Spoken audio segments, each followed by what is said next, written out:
Tell them your sponge story. At the Hyatt, as you may remember, they give you the sponge and they give you a loofah, right? Well, I've had my sponge the whole time, so I was like, I'm just gonna throw it. I'm gonna throw it away, and they're gonna give me another sponge. Okay.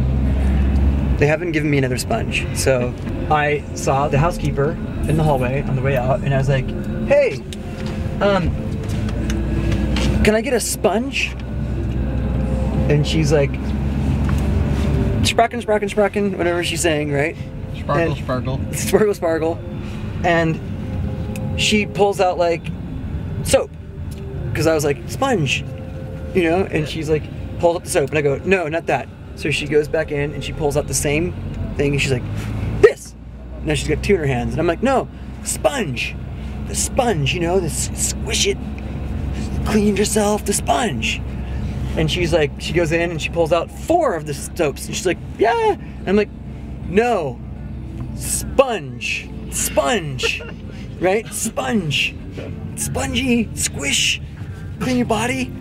And so she pulls out 8 of them. And I'm like, "No." So I pull my phone out and I go to the translator and I find out the word for sponge in German is Schwamm. So I'm like, "Schwamm." And she's like, "Oh!" And she just unleashes in German, like now all of a sudden I know how to speak German. Obviously, I don't speak German, but the second I said Schwamm, it's as if she was like, "Oh, you got it now." She thought like, "Oh, he picked up his phone and downloaded German to his brain, so now I can talk to him in German." Yeah.